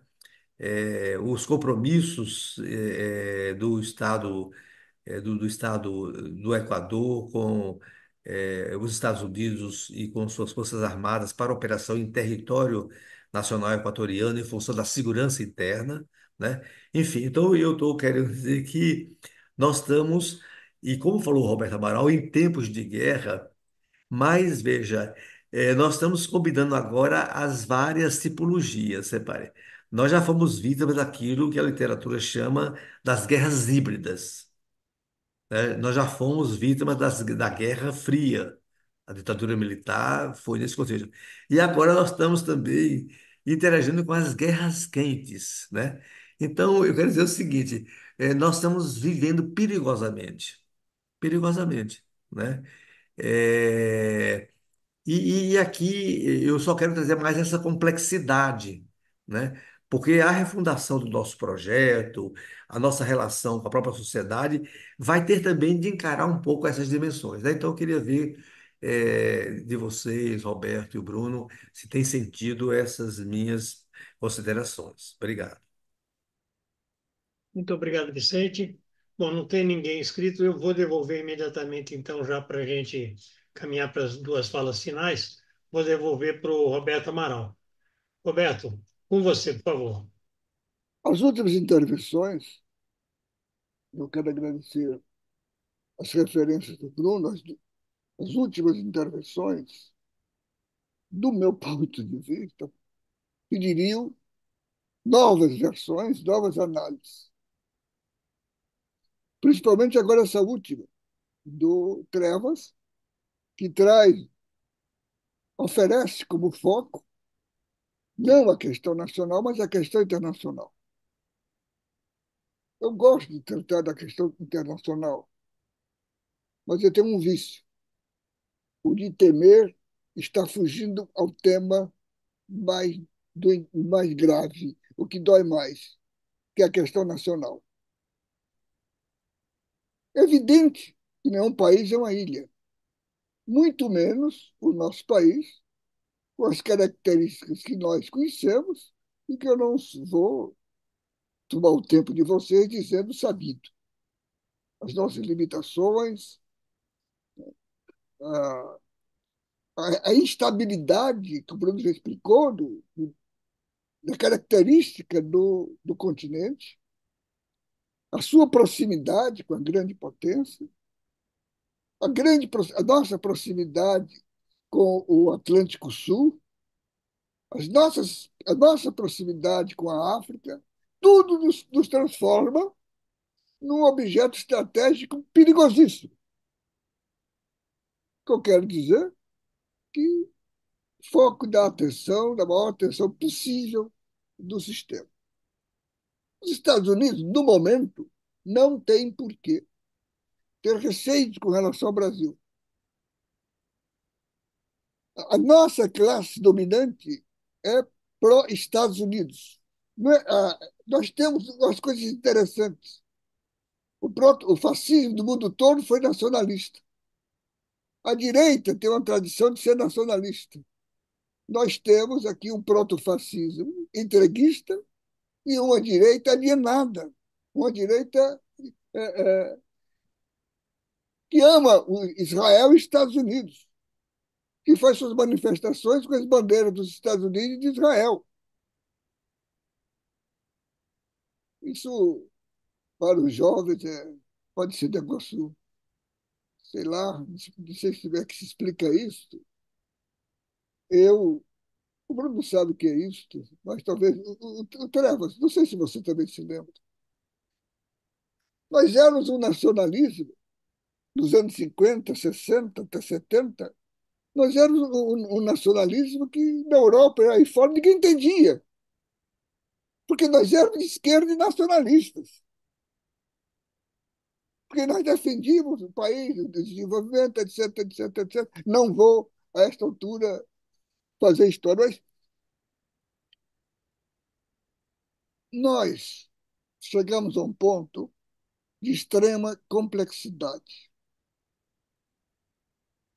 O governo, principalmente o Lula 3, é um governo como Estado inumeráveis vezes mais fraco do que o Lula 2 e o Lula 1. Nós estamos assistindo. Eu tenho uma certa interpretação sobre isso. Por isso, a direita do Brasil sempre defendeu o parlamentarismo. E nós sempre defendemos o presidencialismo. Porque na loucura deste país, é mais fácil você eleger o presidente da República do que ter maioria no Congresso. Então a gente consegue eleger o presidente da República, mas a direita ganha no Congresso e controla o governo. Nós temos hoje um presidencialismo no qual o presidente da República não controla a elaboração do orçamento, que é a forma de governar. Então, o país está muito complexo. Nós temos uma Faria Lima que dialoga diretamente com Wall Street. Seus interesses não estão mais aqui. É um país que está se industrializando a passos largos. O sonho do grande empresário brasileiro é passar adiante a sua fábrica e investir no sistema.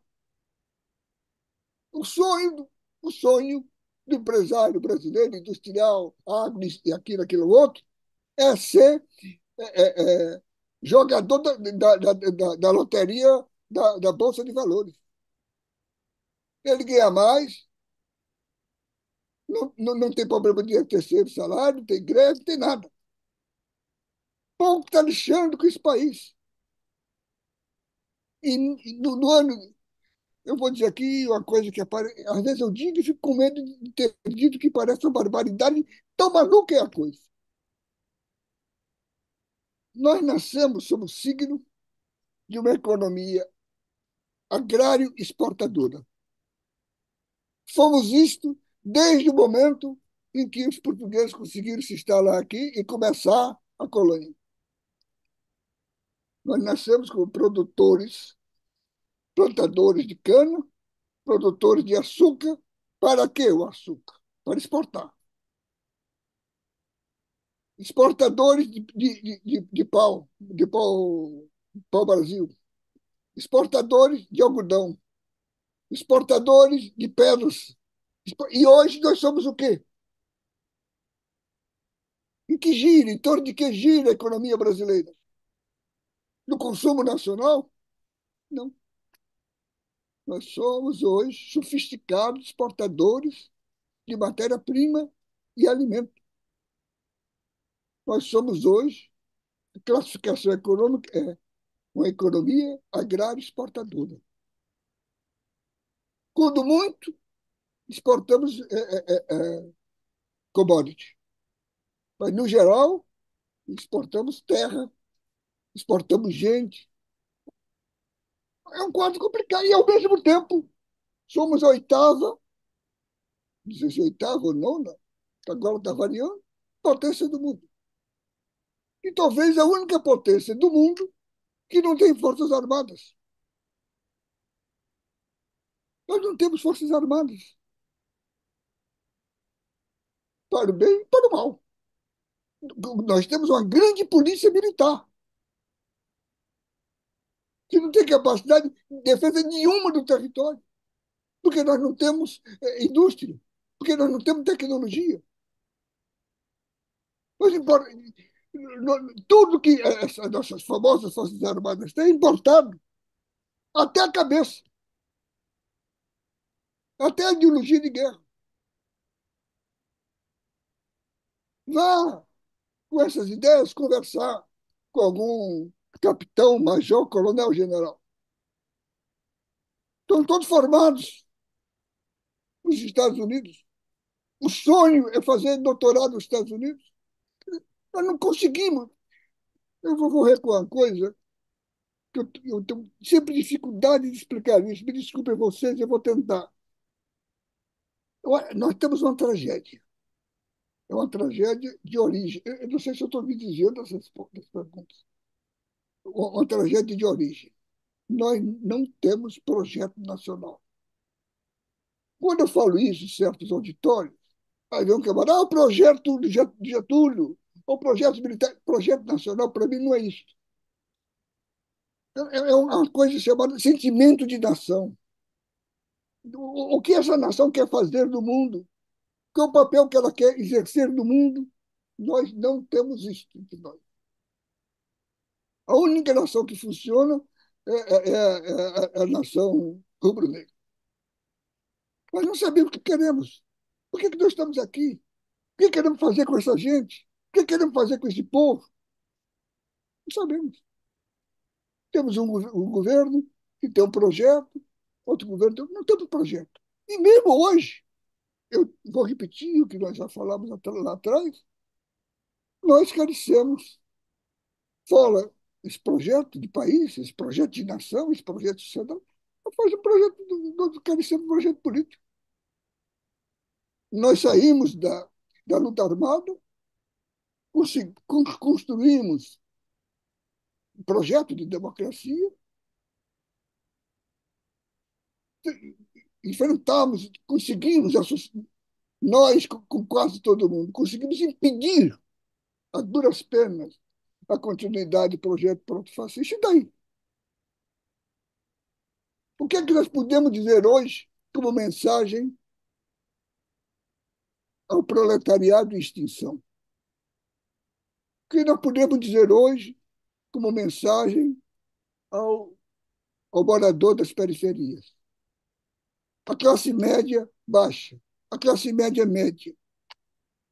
O que é que nós estamos prometendo para a sociedade brasileira como país?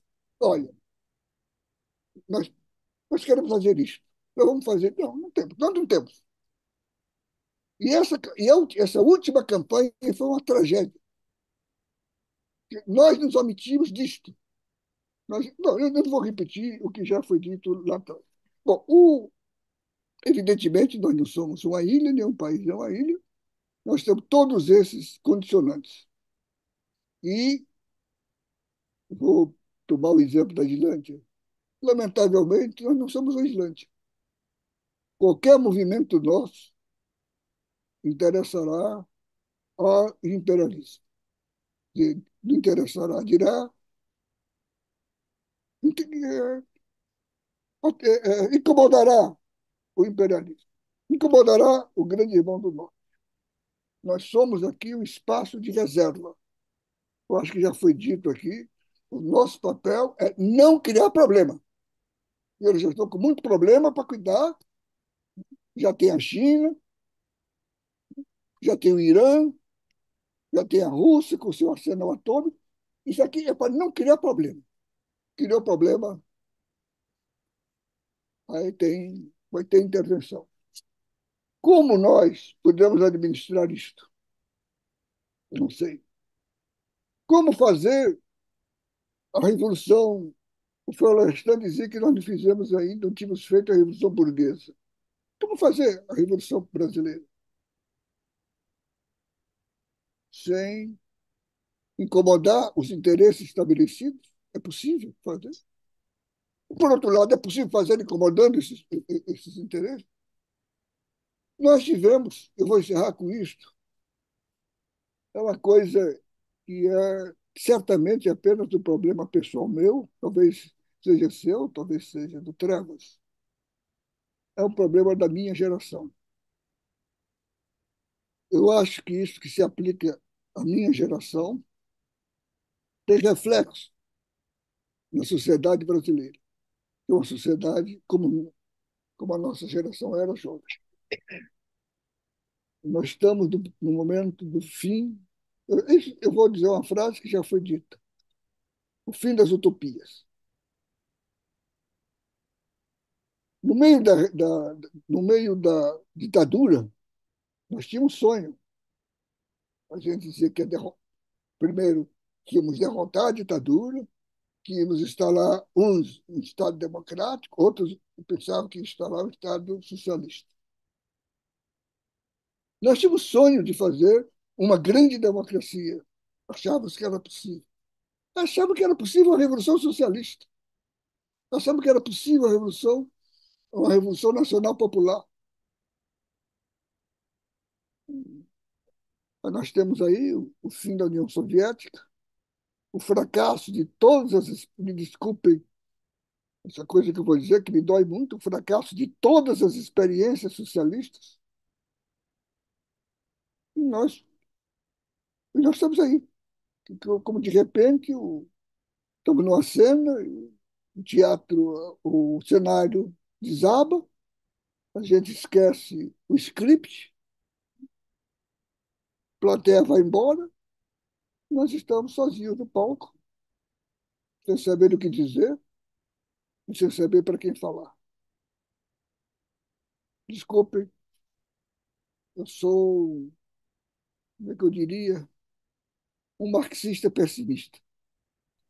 Muito obrigado, Roberto Amaral. Muito obrigado mesmo. A gente tem, de certo modo, um certo sentimento comum aqui para várias pessoas. É, agora, Bruno Vanderlei, por favor. Enfim, posso agradecer pela ocasião de estar aqui, ouvir o Roberto. Depoimento como esse é algo que a gente tem que escutar com respeito e ganhar perspectiva. É aquela coisa, Max Weber é um repto trágico, mas nessas horas, nas piores horas, é que a gente mais bate na cabeça, né? Assim, paixão e perspectiva, perfuração lenta de tábuas duras. Assim. É disso que se trata a vocação da política. Tem que cultivar. Tem uma hora que tudo parece desmanchar e o mundo parece mesquinho para tudo que, enfim, a gente gostaria de construir nele. De alguma maneira, olhar para frente de novo. E olha que ele mesmo, né, quando estava escrevendo isso, coitado, em 1918, por aí, no fim da guerra, na política como vocação, o que vinha adiante na frente da Alemanha não era banal, né? O que estaria, onde eles estariam afundados dali a 15, 20 anos é um pesadelo dantesco. Né? Mas, enfim, de alguma maneira, as ondas se sucedem, vamos lá. Né? Vou tentar me dirigir rapidamente, modestamente às perguntas, Granado, trazendo a gente um pouco mais assim para o cenário do governo. Acho que todas as perguntas que você fez, Granado, se é possível, né, que o Congresso venha pior em 26, se pode piorar a relação de forças na segunda metade do governo Lula, né? A gente fala sobre possibilidades, a resposta acho que é sempre sim, mas sempre pode piorar e a gente tem aprendido isso da maneira mais dura nos últimos 10 anos. Mas, enfim, eu não apostaria todas as fichas nisso também, não. Não riscaria a chance de, eventualmente, pelo menos nesse, sem prejuízo de tudo, que todas as razões para preocupação que nós todos elencamos aqui, né, que não tá, o vento é contra, o momento é contrário, né? Mas, enfim, tem um governo navegando penosamente nesse momento contrário. Eu acho que tem espaço para, eventualmente, algumas coisas podem ir de mal a menos mal, topicamente que seja. Né? De saída, o simples fato de que temos aí um governo que não é o Bolsonaro reeleito, né? É o Lula tentando juntar os cacos e ver o que faz. Né? Ele procura pensar estrategicamente. Seria mais ou menos confortável e simplesmente rodar pelas capitais todas, fazendo campanha para candidatos do PT no país inteiro, mas isso provavelmente ia jogar, empurrar ele para a parede dali a 2 anos, de maneira. Nem dali a 2 anos, na segunda metade, ele ia se ver isolado e emparedado completamente. Ele está procurando respeitar a circunstância e operar ali dentro. Espero que com algum horizonte de perspectiva de médio prazo para frente. Né? Há algumas coisas, enfim, o PT, eu tenho a impressão, não tenho todos os números ainda, mas eu tenho a impressão que o PT de 20 para 24 vai de mal a menos mal. Tá? Aumentou o número de prefeituras, isso é um indicador assim, muito básico, ainda é pequeno. Voltou para o nível de 16, que era um nível ruim, ok. não, mas parou de cair, recomeçou a subir. E eu tenho que ver ainda nas câmaras municipais, mas eu tenho a impressão que tem algumas surpresas. Em Belo Horizonte aumentou acima do que o partido esperava. O partido elegeu 10% da Câmara Municipal, estava com um, dois vereadores, passou para quatro. A federação com o PCdoB elegeu seis sozinho, são 15% da Câmara, mas juntando o pessoal são nove. Enfim, as duas federações, do PSOL e do PT, pegam 25% da Câmara Municipal em Belo Horizonte e ninguém estava antevendo isso. Eles estavam todo mundo falando, você elege três pessoas aí, tá, é o que vinha acontecendo. A votação veio acima. Eu acho que tem uma decantação relativa que pode acontecer aí, assim como o petista está habituado a votar 13 para todo lado, começa a ter bolsonarista que procura 22 na parte em Belo Horizonte, que tinha uma grande dispersão, tem 40 cadeiras e costumava ter uns 20 partidos, né? Nesse momento, tanto o PL quanto o PT subiram, né? O que pode sugerir alguma decantação em termos polarizados, que podem ser difíceis, mas, enfim, alguma decantação. Do outro lado, assim, você tem o PSD, né, se espalhando pelo país inteiro, é um partido que está na prefeitura também em Belo Horizonte, tem uns... E, enfim, faz questão a estratégia do Kassab de se manter como interlocutor crível para todo mundo, né? Num contexto que a gente está, isso não é ruim. A gente precisa desesperadamente de que tenha alguns atores apostando suas fichas estratégicas nessa função. Depois que o PMDB perde boa parte dos seus quadros e hoje, embora mais ou menos ocupe o mesmo lugar, não tem mais as lideranças que já teve. O Kassab fez um movimento deliberado, estratégico, de tentar ocupar esse espaço, dada a confusão. Eu acho que ele é largamente bem sucedido, e isso não é ruim. É claro que é chato pensar em que eventualmente pode ser estrategicamente importante um cara que se dispõe a ser secretário do governo do Tarcísio, né? Com tudo que o secretário Tarcísio, tudo que o governo Tarcísio representa em políticas públicas específicas de segurança e educação, isso é uma catástrofe, né? Mas, né, nesse momento de maré contrária, é importante que tenha os jogadores querendo operar nas duas canoas em que você possa jogar um jogo. Acho que parte importante, por exemplo, para fazer uma analogia com a Argentina, né? A Argentina também tem a direita entreguista, né, Roberto? O ponto do Roberto é muito bom, né? Que no Brasil o nacionalismo, a direita é entreguista e a esquerda é nacionalista. Isso, na real, acaba sendo uma prédica latino-americana, né? Que, em boa medida, a América do Sul, né, a esquerda tende ao nacionalismo porque tem que fazer a contraface com o transbordamento dos Estados Unidos, né, para todo lado, na cabeça de todo mundo. Então, agora a Argentina está lá com um entreguismo muito assumido, né? Bolsonaro fingia de nacionalista, Milei nem isso, né? E, no entanto, o que eu queria dizer da Argentina é outra coisa. A Argentina tem um século de decadência econômica, que opera num registro com capacidade muito baixa de compromisso político e acordo político. A gente normalmente lamenta a conciliação entre nós, o papel permanente do PMDB, os Sarneys, os Jucás e tal, mas provavelmente isso foi uma vantagem, eu tendo a acreditar que isso foi uma vantagem na nossa comparação com a Argentina. Na Argentina não tem espaço para acordo, todo mundo sabotou todo mundo, as identidades muito mais marcadas. E uma coisa que eu sentia, me dava uma aflição danada, é a sensação de certa argentinização da política brasileira, né? Na década passada, em que você tem Bolsonaro, né, radicalizando de um lado e o espaço para tolerância e compromisso diminui. Nesse contexto, vai a breca, na verdade. Né? Nesse contexto, quer dizer, é importante que uma estratégia, por modesto que seja, né, algo pequeno para se celebrar, mas acho importante que uma estratégia como a que o Kassab traça para o PSD dê frutos, dê certo. A gente precisa de algum chão para conversar, para lastrear eventuais passos modestos que sejam, que nos permitam continuar caminhando, né? Porque, enfim, o horizonte vai ser difícil. Então, eu acho que o ambiente é complicado, né? As emendas parlamentares irrigam sim a base, né? E aumentam a inércia política, aumentam o entrincheiramento de certo status quo, de certo centrão no poder político. Fica difícil, a margem de o oxigênio para o governo operar, a sua coalizão diminui, né? Fato da vida. Esse gênio não vai voltar para dentro da garrafa também. Talvez a gente consiga limitar as tais emendas PIX e garantir transparência, né, de não ter o orçamento secreto, mas essa prerrogativa não sai do Congresso mais. Entendeu? Isso, se pelo menos a gente tivesse um quadro partidário mais estruturado, seria menos mal. Mas com lista aberta e cada candidato, cada deputado tendo que fazer campanha para si, é muito ruim, né? Mas não, acho que isso não tem volta. Isso pode ter volta aí.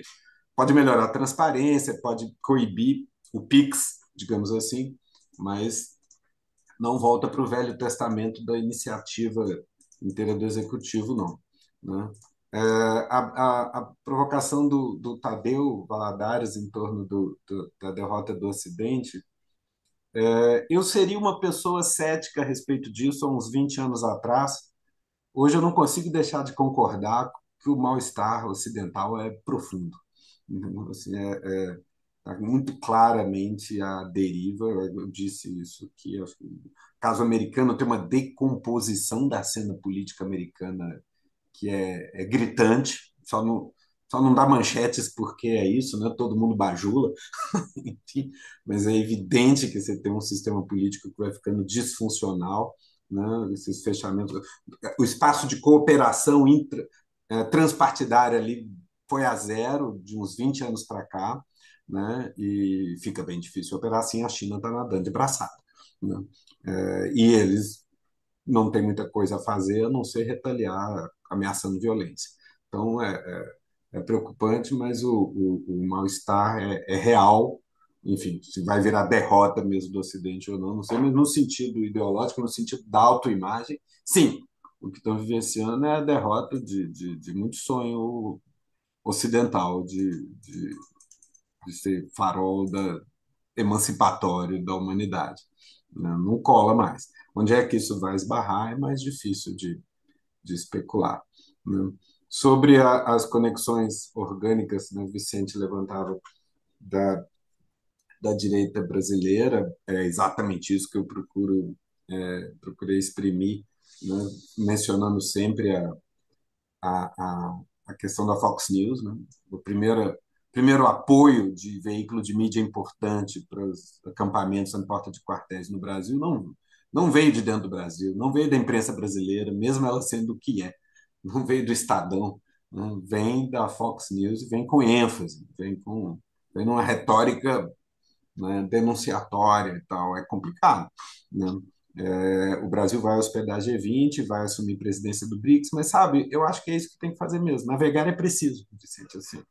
Tem muito jeito. Tem que evitar ser provocativo, evitar cair em provocação, etc. Mas é assim, tem que convidar Putin pro G20. É assim que se cacifa. É assim que você se cacifa. Tudo tem risco, né, nessa quadra da história, né? Mas, por exemplo, na semana passada, teve porta-voz da Casa Branca falando que, enfim, não descartava a hipótese de caso Putin venha ao Rio, pode ser oportuno poder ter um tete-a-tete do Joe Biden com o Putin. Seria um gol, do ponto de vista de estar ali operando. Mas porque nesse momento, né, o timing da guerra no Oriente Médio, da conflagração entre Israel e Irã, é muito ruim do ponto de vista da eleição nos Estados Unidos para o Partido Democrata, e Netanyahu sabe disso, está jogando com isso, né? Então, enfim, a única chance do Brasil, eu acho, nesse jogo, se a gente a imprensa brasileira é inteiramente subserviente, adora levantar a bola para o Departamento de Estado americano bater no, Brasil, no governo brasileiro, né? Ela é mais realista que o rei no que diz respeito a bajular os próprios governo americano. Mas, em que pese isso, independente disso, eu acho que o que resta ao Brasil é exercer, em sua plenitude, as prerrogativas que cabem a um país do status dele, sem, sem prepotência, né? Mas, enfim, médio, potência média, semi-periférica, que tem sua relevância, né? Tratar de exercê-la. E BRICS vem a calhar, porque BRICS, enfim, dá um horizonte de concertação paralelo, alternativo, que pode, se você tentar jogar bem e evitar cair em provocação, pode eventualmente cacifar, pode ganhar espaço para barganhar até com os americanos, né? Caso saiba jogar. Embora é isso, né? De 80 anos para cá, eles só jogam sabotando. Né? Eles não têm muito respeito pelo hemisfério sul. Eles têm um olhar racista para nós, né? Convenhamos. Eles têm um olhar para a América Latina, assim. Mas, enfim, conforme evolui a conjuntura, o Brasil pode ser útil em vários sentidos, e tanto mais quanto mais ele tivesse cacifando num jogo multilateral. Então, tentar jogar bem esse campo. Eu acho que a gente precisa, para que no plano doméstico a gente opere de maneira minimamente promissora, a gente vai precisar estar bem ancorado fora. Mesmo que a imprensa no Brasil, o Estadão, a Veja, Globo News, estejam lá estridentes falando que o Brasil está bajulando o Ayatollah e coisa desse jeito, né? Esse tipo de bobagem. Né? Agora, o, sobre o projeto nacional, eu queria dar uma palavrinha de reconhecimento ao Roberto Amaral, porque, na verdade, eu sempre fui cético sobre projetos nacionais. Eu acho que, em boa medida, parte do sucesso dos dois governos Lula na origem tem a ver com a inclinação do Lula a certa improvisação. Como é que eu faço para canalizar renda na base, em vez de grandes projetos? Mas eu acho que não se é sentido é exatamente isso que o Roberto Amaral está chamando de projeto. A ideia, o que o Brasil quer ser? Brasil no sentido lato. Né? Porque eu acho que, de um modo geral, a elite brasileira, inclusive acadêmica, tende a olhar para o Brasil como um laboratório, como um lugar, um olhar meio demiúrgico. Como é que nós vamos tornar o Brasil outra coisa? E isso não tem chance de dar certo. Né? A ideia é quem somos nós, né? Reconhecermos-nos no que somos, de alguma maneira, abraçar o que somos. Eu acho que, num certo sentido, talvez Lula tenha sido feliz nessa, intuitivamente, exatamente em certa abdicação de grandes elaborações, né, multisseculares. Simplesmente falou: olha, tem empatia grande, fio terra, os sindicalistas chamam de fio terra do Lula, né? Empatia grande com aqueles que mais precisam. Como é que eu canalizo renda para lá de maneira a favorecer consumo popular? A utopia do Lula tem muito pouco de socialista, ela é muito pequeno burguesa no sentido de consumo popular para as massas, né? Isso que ele opera. Mas num país com a herança do Brasil, talvez seja uma pré-condição para a gente tentar alcançar outras coisas. Agora é ver se isso ainda é possível entregar ou não. Isso está longe de ser claro, mas dependerá também, eu acho, de boa inserção continental, regional, para fora também, para ver se a gente consegue operar. Eu acho que, de fato, nesse sentido, saber quem somos nós e o que queremos ser, né? É claro que a gente só caminha se a gente tiver um projeto, uma autoimagem, uma percepção de si, que deve ir além das clivagens partidárias. Né? A gente realmente não tem, a gente é muito periférico e colonizado nesse sentido. Né? Mas é isso. A controvérsia Simon-Godin, né, a respeito de frações da elite tentando discutir, né, estratégia do Brasil, isso sumiu totalmente do radar, isso não existe mais, saiu, já não tem lugar. Né? As pessoas querem mesmo vender suas fábricas, empregar seus filhos na City de Londres. Né? Então, não tem mais base territorial para o capital. Então, é isso. Nesse momento, é olhar para o Brasil. A gente também, acadêmicos, né, ficamos muito radicados na beira do Atlântico e no ambiente da ciência política latino-americana, que encerro, vou só fazer uma coisa, com frequência eu falo que o Brasil está de costas para a América do Sul, mas eu ando refletindo sobre isso, né, porque acabei de chegar na presidência da Associação Brasileira de Ciência Política, e me dei conta um pouco que não é que a gente está de costas para a América do Sul, a gente está de costas para o Brasil. Né? A gente fica virado para o mar, fazendo intercâmbio com universidades americanas ou europeias, negligenciando possibilidades na América do Sul, não conhecemos com baixo contato com o oeste e o norte brasileiro e ignorando nossa potencial cooperação e nossa obrigação de reparação com a África, etc, etc. Né? Eu tenho a impressão que qualquer chance que a gente tem depende desse movimento interno entre nós também. Né? Não esqueça de virar para dentro. De virar... É engraçado, de virar para dentro e conectar para fora, entendeu? Conectarmos-nos bem para dentro é nos fazermos respeitar para fora. Eu estou muito provocado com a metáfora mesmo lá do Glauber, o sertão vai virar mar. Você precisa, de alguma maneira, trazer o mar para dentro do sertão, mas você precisa abraçar o sertão para, de alguma maneira, ser capaz de carregar ele mar afora. Acho que é isso que está no meu. Apesar de toda a conjuntura, estou aí abrindo 2 anos de tentar presidir uma associação de ciência política nessa conjuntura, e, enfim, a gente sempre tem uma ideia, um horizonte de por onde põe um pé depois do outro para tentar caminhar. Vamos que vamos. Muito obrigado, Bruno. Muito obrigado, Roberto.